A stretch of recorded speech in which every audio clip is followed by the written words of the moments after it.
Welcome everyone to the CyVerse webinars. This is our kickoff for our fall season of webinars, and so we're glad you're here. I'm Tina Lee, CyVerse's User Engagement Officer, and we hope you'll join us every other Friday through December 3rd. Many of you already use CyVerse and know that we are a National Science Foundation funded cyber infrastructure project. These webinars are designed to fulfill a key part of our mission, to train scientists on how to use CyVerse's computational resources to do their work. We'll first take care of some housekeeping really quickly and then on to the webinar. Our presentation today is roughly 45 minutes with time at the end for your questions. Please open the Zoom chat window and write your questions there. As always, a video recording of today's webinar will be posted in a day or so on our website webinar page for your viewing at any time. CyVerse's fourth workshop on foundational open science skills starts September 14th. Visit our website for more information on this key training using cloud-based tools and techniques for collaborative open science. And now I'd like to introduce CyVerse's PI, Eric Lyons, who will MC this webinar, and our 5 guests, all of whom have used CyVerse for research or workshops, teaching, connecting with their community. First up will be CK Chan of the University of Arizona and part of the International Event Horizon Telescope project team. Next will be Susie Strickler of the Boyce Thompson Institute, whose team of computational biologists have used CyVerse to teach a workshop recently. She'll be followed by Liz Suter, Assistant Professor of Biology at Malloy College, who took our Foundational Open Science Skills workshop and uses CyVerse to teach some of her classes. She'll be followed by Alexander Buksh of the University of Georgia, whose project on digital imaging of root traits, otherwise known as DIRT, uses CyVerse's backend services. And then closing up the gang will be Konrad Lang of CyVerse Austria, an installation of CyVerse at the Technical University of Graz in Austria. So welcome everyone, and thank you, Eric, for leading the roundtable. Thank you, Tina, for kicking this off. I'm very happy to welcome everyone to the CyVerse webinar series of 2021. I'm new to the role of being lead PI of CyVerse, but I have been with CyVerse since almost the very beginning. I attended the first kickoff meeting for CyVerse way back in the day as a graduate student. So it's great to have been with the project pretty much from the beginning and now seeing where we're going in the future. And so recently I had a chance to talk with one of our newest hires, Dr. Michael CM, just to see how he was getting comfortable with the project and what his views were of it at a very high level. And he said something very insightful, which is he viewed CyVerse as sort of having these 2 major thrusts. One of them was around building cyber infrastructure to continue to make it easier for scientists, researchers, teachers, and educators to make use of the computing resources they need to analyze their data sets. And that landscape of cyber infrastructure is constantly evolving, especially in terms of new tools, new technologies, and new ways to access and scale our analyses. And one of the things that we're constantly doing is we're building in terms of CyVerse new tools and services in order to make that easier to connect people to those resources. But hand in hand with that is training and education. CyVerse works heavily with the community in terms of providing lessons and workshops in order to help people learn how to navigate all those resources in order to continue to build that bridge. And so one of the key things that I want people here to appreciate is that we're always looking for ways to improve, and we highly encourage you to let us know the kinds of webinars and information resources that you need in order to get your research further. And similarly, where the rough edges are, so that we can constantly work on making this bridge bigger and better and helping you and your colleagues get to where they need to go. In terms of where we are today, this last summer was very exciting because we rolled out a new version of our discovery environment. The goal here was to make it much easier for researchers to manage their data, their tools, their research projects, and work with collaborators across all of these systems. One of the key additional things was having a new user portal that makes it easier for people to manage themselves, as well as get registered, manage workshops, and other things along those lines. But one of the things that I want to emphasize is that behind the scenes of CyVerse is a variety of technologies. Many of them are cutting edge, and a lot of our efforts in terms of cyber infrastructure development is connecting them together in order to make them more useful for you. So even if you don't know what's happening behind the scenes, you are using a lot of the cutting edge technologies in order to manage tools, data analyses, and collaborations. One of the key new features outside of that discovery environment is a system called Vice, which allows us to integrate web-based and interactive tools much more easily into CyVerse. So that if you want to, you can more easily integrate, share, and use Jupyter Notebooks, our Shiny apps, and any other tool that might be web-based that's out there. And just to show you a little bit of data, over the past 2 years, and specifically during COVID, one of the major changes that we saw happening in CyVerse was a massive increase in the number of people and participants of our workshop series. And as of May of this year, we'd already surpassed what we had done in the previous year of COVID. And we expect those trends to continue. We want to make sure that we're best serving you and what it is that you need and want to learn. The training workshops that we have been running, which we rapidly switched to being online, that allowed a much greater number of people to participate, regardless of where they were our foundational open science skills. There are many pieces, there's many resources that you can use to manage your digital work and your digital collaboration. CyVerse is just one of them. And this workshop is a great way to help people get started really from ground zero and how to build up. And similarly, we offer a bunch of advanced training, such as how to use Docker and Singularity in order to containerize your code and make it much more portable and distributable and reproducible for other people to use, as well as yourself, your research groups, and your collaborators. And so Tina did a great job in terms of introducing our speakers today, but I just want to highlight that one of the goals of our workshop series for 2021 is really focused on using these newly updated systems and services for research, teaching, and training. And with that, it's my great pleasure to hand the seminar over to CK, who's going to be talking about how he's leveraged CyVerse for his large-scale international collaborations around data for doing all sorts of amazing things in astronomy. And with that, I'm going to stop sharing, CK, and hopefully you all have control. Okay, can people hear me fine? Yes, you're good. Okay, and see my slides. Okay, so I'm CK Chan. I'm a member of the Event Horizon Telescope project. So the Event Horizon Telescope is an international collaboration with over 300 members all around the world with a single goal that we want to resolve the event horizon of black hole. So we actually captured the first ever image of black hole as you see in this title slide. Now, in terms of hardware, the EFT Array consists of multiple radio telescopes all around the world. So in 2017, that we have the telescopes shown here, and these more recent years, we are adding new telescopes to the array in order to improve our resolution. When we do observation, we take data at all of these telescopes. We actually record the radio waveform of signal from black holes onto hard disk. And our data volume is pretty big. In 2017, the recorded data was about 5 petabytes that we actually put them on hard disk and physically ship them to our data centers. So these are a couple of pictures that our people are packing the hard disk at the South Pole, put them on flat disk chart and ship them to data center. And this is our physical library of digital data. Once the data hit the data center, then we do a step called correlation. So that pretty much remove all the thermal noise in the data and make them usable by scientists. So this step reduces the data volume by a factor of 1,000, and then we need to correct for systematic error. And after that, then we start to do the imaging step to turn this radio observation data into the final image. Now, with this image, we can do a lot of science of them. For example, we can use them to put constraint on Einstein's general theory of relativity. And in fact, just using this orange donut here, we are able to improve the constraint by a factor of 500. Compared to previous constraints. So this is pretty remarkable scientific progress.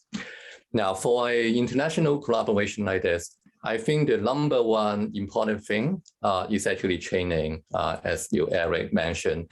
So together with CyVerse, the EHT carry out multiple workshop to train people to use cyber infrastructure. So here are just two examples. This is the website on the top right that's the CyVerse Astro Container Workshop. This is not just limited to the EHT.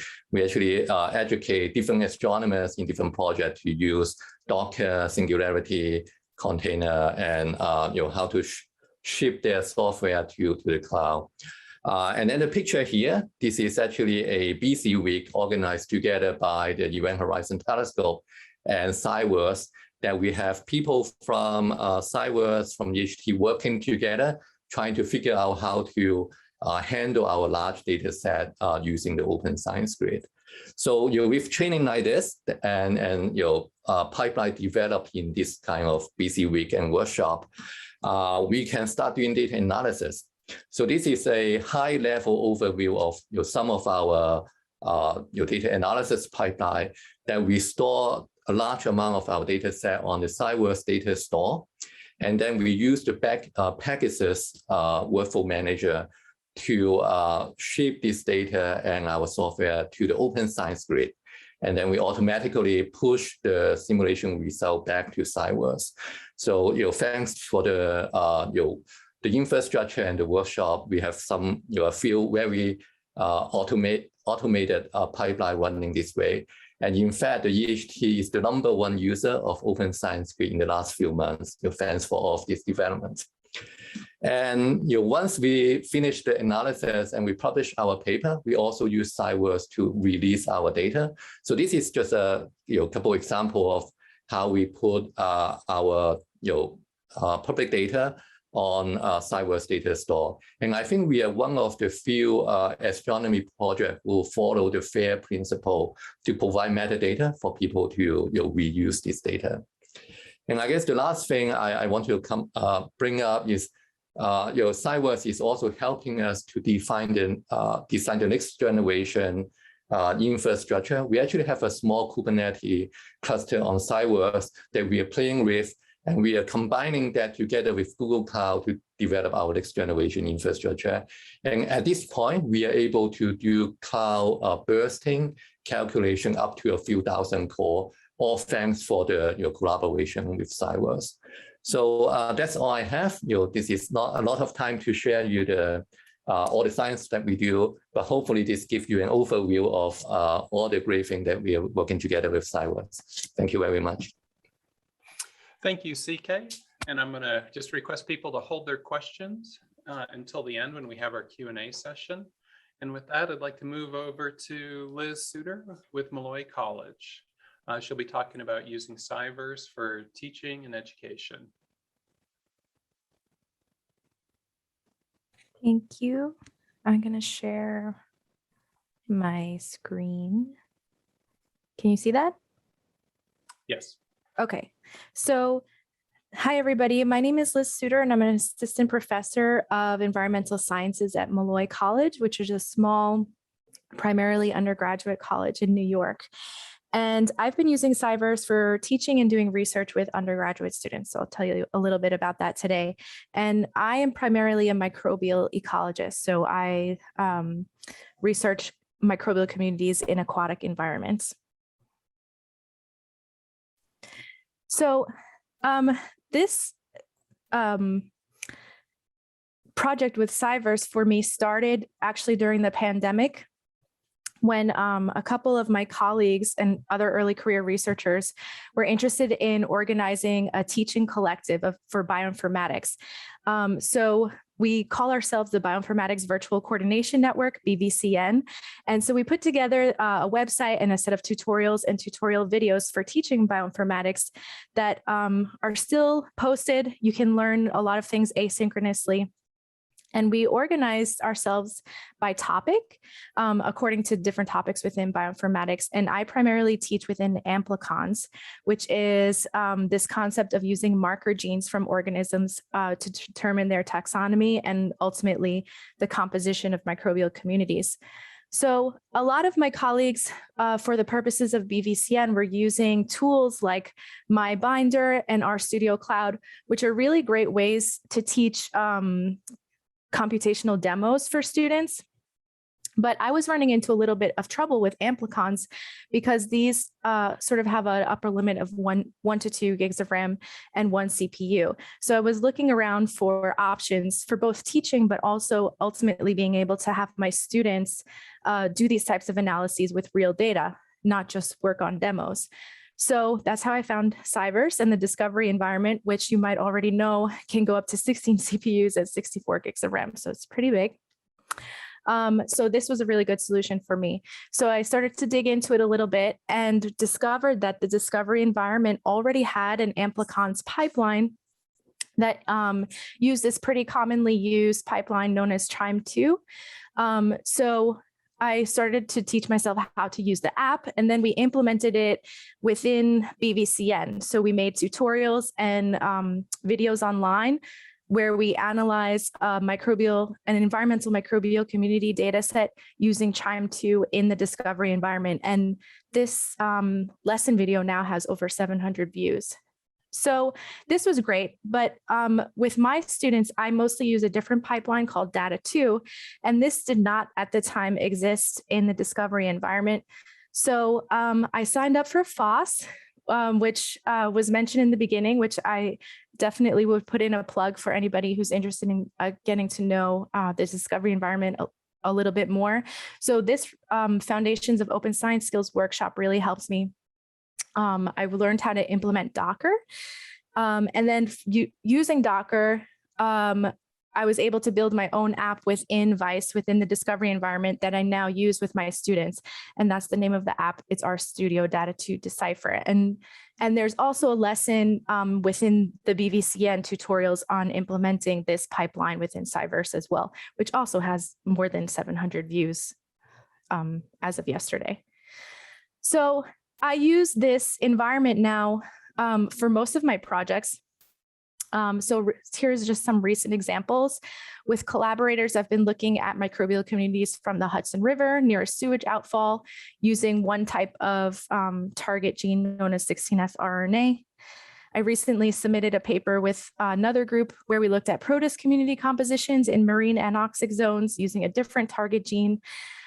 We looked at fish community composition in a bay in Long Island Sound using a different, or in Shinnecock Bay in Long Island, using a different type of target gene. And then the one that has the most undergraduate students involved was this one that actually got started during the pandemic.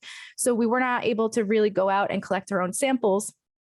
So I had a handful of students start to do a reanalysis of publicly available data sets. And so now they can log in, use the app, and also use some tutorials that I made that are specific to this project to analyze existing marine animal microbiomes for the existence of pathogens. And so we're doing this meta-analysis to look at global trends of pathogens in relation to climate change patterns. And so here's some data from that analyzed by one of our students that graduated recently. And so I guess the key take-home point for me in this brief talk is that CyVerse in the discovery environment has really helped me to continue my research lab in a small institution where we don't have our own research computational infrastructure, like maybe I did in my postdoc or my PhD lab or institutions. And so I've been able to continue my research that way, but it's also been really useful for my students to be able to do analyses like this using CyVerse. And that's it. Thank you so much, Liz. Our next speaker is Susie Strickler from the Boyce Thompson Institute in Ithaca, New York, using CyVerse for training workshops targeting community members. Can you see my screen okay? Yes.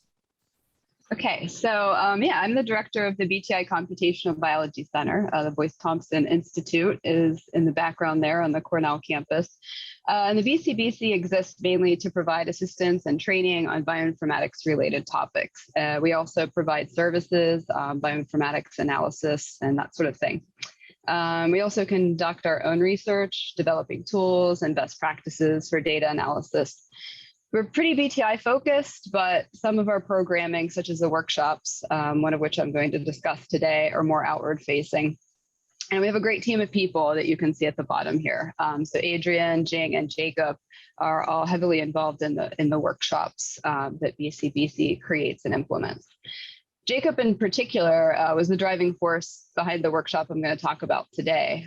So we were talking back in 2019 that having a genomics workshop at the Botany Conference would probably be a great idea because there are a lot of people there that are interested in sort of non-model plant species that don't have good reference genomes, maybe don't have reference genomes at all.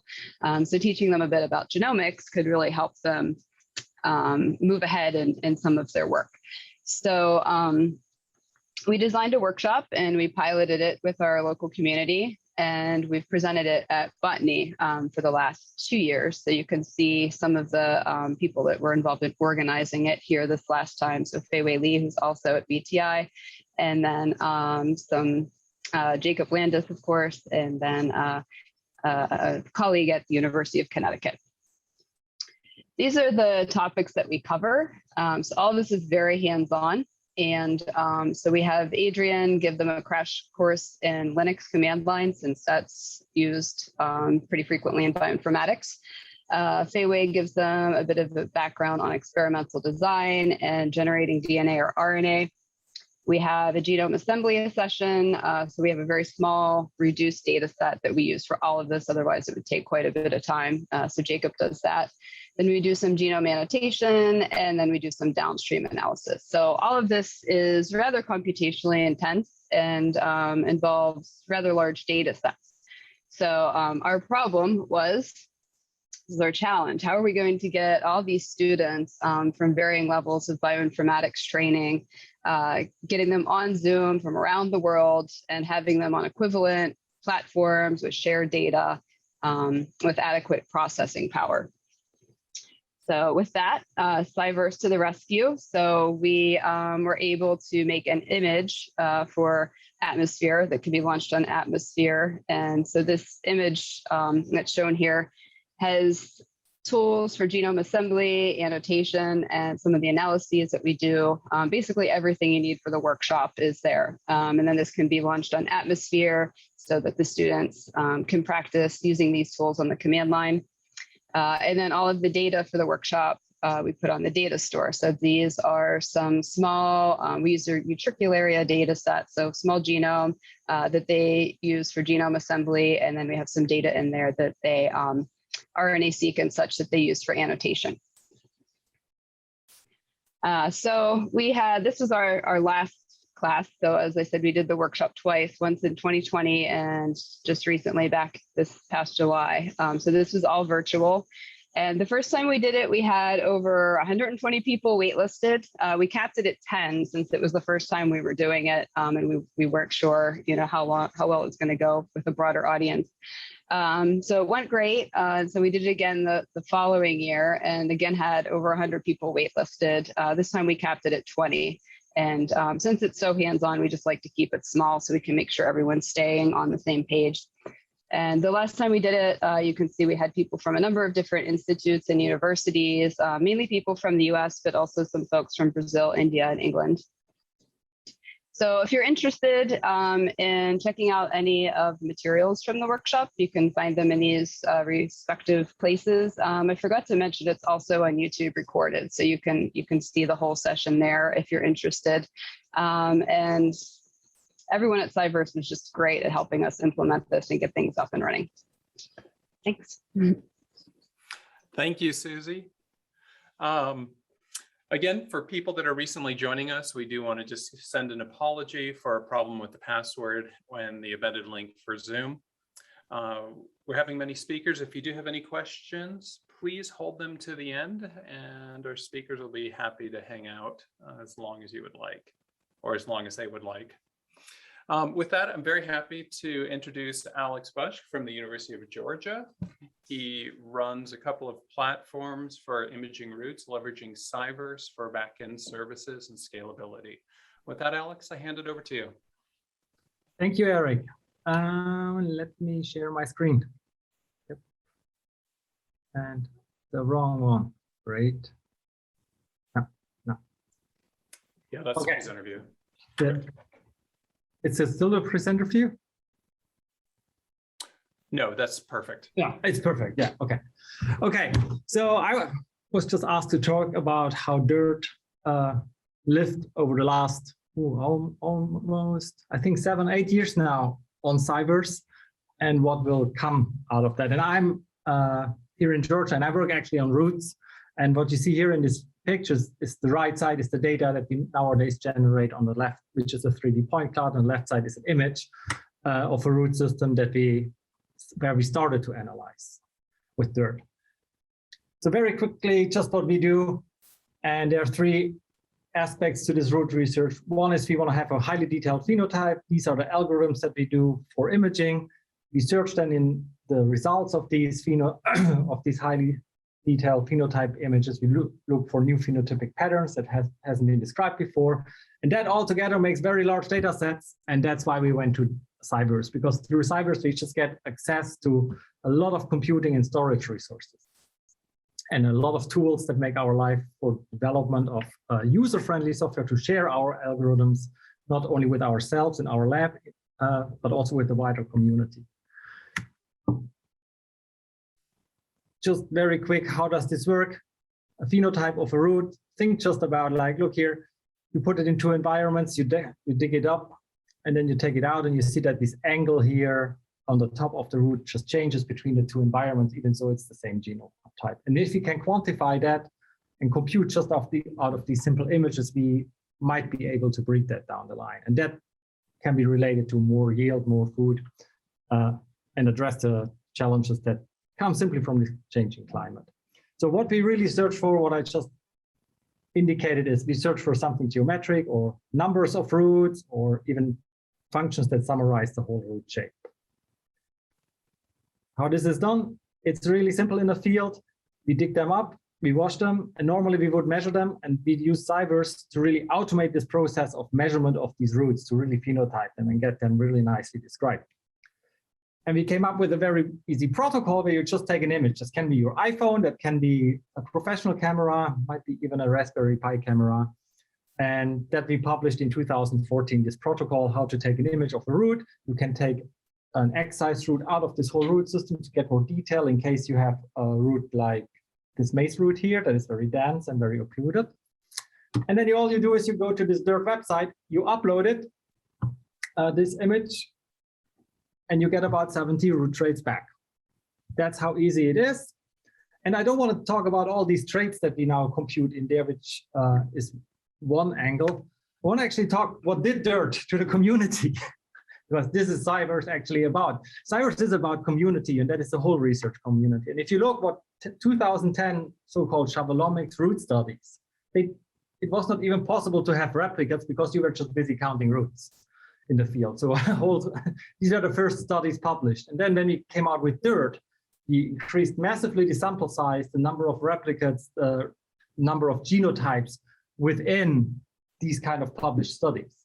And that goes even on now, 5, 6, 7 years later. That still increases. We are now, and what that means for biology is that we actually went from scattered single points where we didn't know what that really is, right? These phenotypes that we measured, we have finally full distributions of phenotypic traits. And that was a stepwise process over these little studies shown here. These are just examples of or values from studies that we did with our collaborations. That's how it looks like today. Over 800 users all over the world. Africa is pretty much growing, and really it's reproducible, and roots became big data. But how does this look tomorrow? That's the big question, because this is 2D. It's just 2D. So how do we really get more detail in there? That is a question. That's where CyVerse actually puts us really another level up at the moment, because we developed this complicated beast of an algorithm. Or actually, Sujing, my postdoc, developed it, and that allows us to make 3D pictures of maize roots and really look into every single root and trace it out, as you can see here on the left bottom or on the right side. We can look almost into the root system just by taking a lot of pictures. And make it easy, that is how dense these point clouds look like. But what you also see is it is very little calculation on the right. This very dense data makes a lot of problems. So we capture about 1,500 images for one maze route. A route becomes about 1 gigabyte when it's reconstructed, and one experiment has about thousands to 10,000 routes. Just think about it. 1,000 is already almost a terabyte. There's a lot of data coming, and there is a lot of detail in here to compute. What we did is we are currently developing, it's not open fully, but you can play around if you want a little bit, a platform called Planned IT, where we can simply distribute to any supercomputing system that we have available. It's very platform agnostic, and we can distribute our algorithms everywhere. But not only that, we can also take in every algorithm. So the system we share is now not only sharing our algorithms, we also share the platform now with the developers that can just spread out their algorithm to wherever they want and build own user communities around it. And this all lives within CyVerse at the moment.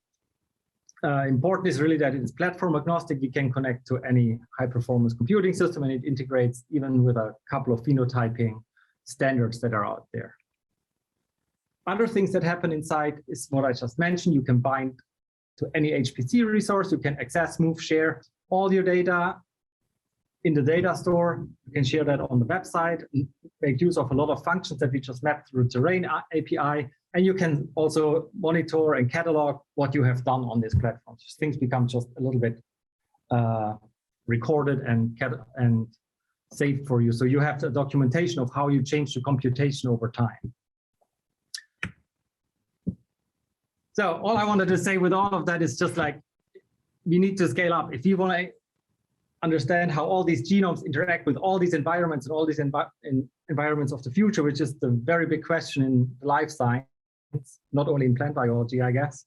So we need highly scalable technology that can be CyVerse, that can be Planned IT that lives in CyVerse, or any other tool that is out there and makes use of all these wonderful tools that CyVerse made for us, or that we use. So what is left to say is then, thanks to all the funders and these collaborators, especially the research community that finds all the bugs by using our softwares. That is very important. So you're actually our main collaborator on CyVerse when you use our software packages, and we start getting better and better by getting all these little bugs out at the beginning. And then also saying thank you to a fantastic lab that is just here in Georgia at the moment. And I'm done. I hope I was on time. That was perfect. So one of the things that has been really nice about this progression is sort of seeing how these individual researchers and educators are leveraging CyVerse to help with small problems, communities, and larger groups. And our final speaker today, Konrad Lang from the Graz University in Austria, is going to talk about the largest way to integrate with CyVerse, which is bringing the entire infrastructure in-house, on-prem, to help researchers at his institute, as well as throughout Austria and the EU. So with that, Konrad, I'm happy to hand it over to you. Thanks. One sec. Kicking off the screen sharing, so it should be good to go. Hope you're seeing the right screen. Looks perfect. Okay, thanks for the introduction. Yes, for us it was a bit of a different road. We started off some time ago, and because of some regulations at our universities and also with the European GDPR regulations, we had to look into different solutions, and we were unfortunately not able to utilize CyVerse at its fullest. And I'll give you a short overview about this biotech met in Graz. It's a cooperation and network of the 3 universities we have here. One is the main university, then we have the medical university and our University of Technology. And all 3 of them are in this network and doing mutual research and trying to share resources on the HPC and the storage side, as well as on their research in molecular biomedicine, neurosciences, pharmaceutical, medical technology, biotechnology, cognitive biomedicine, and so on. What we had to bring to them was really enabling them to share their data, to share their HPC resources. So before 2018, we had some phase of gathering requirements from all our researchers from the institutions, doing some evaluations. And we came up with CyVerse as the best way to go. And after contacting Mirov and the CyVerse team, it became clear that we were able to, or with their help, they enabled us to also deploy CyVerse here at our infrastructure, which was then done over the year 2018 to 2019. And this is also because of all these different infrastructures, different IT department, different institutions involved. And after 2019, we started our pilot phase with a handful of researchers. We also had some on-site training, thanks to Mirov, Tyson, and other people from CyVerse US that helped our researchers bringing their tools into the platform, helping them with managing data, setting up data management. And from 2020 onwards, we also brought on some additional use cases and moved a bit out of the life sciences also. We now have researchers from the field of material science that are using the system and evaluating. We have researchers that are using on the medical side Galaxy, where we have now developed the plugin for Galaxy. And we are looking into expanding to other universities in Austria at last. So give you a short overview on the services. So we're not running the full-blown CyVerse, but just a smaller version where we provide our researchers with data management and with HPC resources, and also with WISE. And to give you a short overview of what people are doing here. So we have one group that is working with Rosetta and have developed their own tools in Docker, brought Rosetta into Docker, into CyVerse. I think it's also available in CyVerse, yes, already. Secondly, we had a special case where data was not allowed to leave different research areas and different storage areas of these researchers. One at the medical, one at the technical university, which was one of the special cases. They were using Engine 2 and Jupyter notebooks to analyze the data together from different specimens. And one other very interesting case for us was using CyVerse in teaching during the lockdown phases we had in Austria, where we had one group that was doing or bringing biostatistics, biomedical statistics to some researchers from the medical university, where we used our studio for this group, which turned out very well. And we are now looking into how to broaden this also to other groups. If you're looking for further information, there are now 2 publications out, one describing the whole system in the beginning, and another one from one research group that was very happy and using the system. This is the one that was using the Rosetta pipeline. They described, giving an in-depth description of how they set up the system and how they were building up the pipeline for this. And last but not least, a very big thank you to CyVerse for helping us, for supporting us on our journey. And I'm looking forward to the cooperation in the next few, let's say, months or years. Thanks. Thank you, Conrad. And I do want to give a round of applause to all of our speakers. Thank you for taking the time today to present. And with that, happy to open this up to questions. People are welcome to post them in the chat or just unmute yourself and ask them. And while they're thinking about that, I'm just going to ask just a general question for the speakers. And this is going to be CyVerse centric.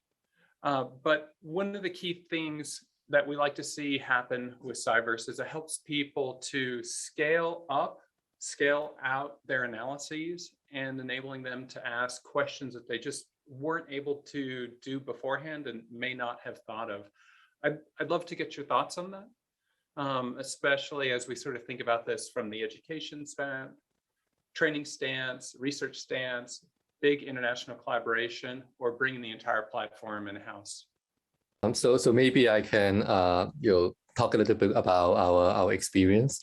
So the EHT, we do have a lot of different workflow. For example, we have a very large number set of jobs that we need to turn simulation like stuff in my background into synthetic data so that we can compare them with observation. So usually we can only do this kind of jobs for a few hundred simulations. But with the help and training from CyVerse, we are able to doctorize our whole software environment, and we stage the input on CyVerse data store, and then we ship the whole thing to Open Science Grid. And now we can do up to a million realization. So this really improves the statistic and also the quality of the science we can do. So I guess one message here is, I really think the best thing about CyVerse is the people and the training. That we are not really just limited by the EFT computation resource or even CyVerse computation resource. Once we learn these tools, we can just find any resource we can use and push our science forward. I don't know if any of the other panelists, speakers have anything to add on that. I think that's just all translates to everybody. I mean, it just improves all our science. It just scales the science up. To be honest, the tools that we use on the backend, like especially the terrain API, that just gives us so much easy access to many tools, like from sending it to HPC resources over to storing a lot of files in an organized way, things we cannot do even at our home institution that easily, right? Because we can start just using either the discovery environment that has a nice, graphical user interface where I can train even biology undergrads on computing suddenly, while they grow into using the command line and maybe start programming.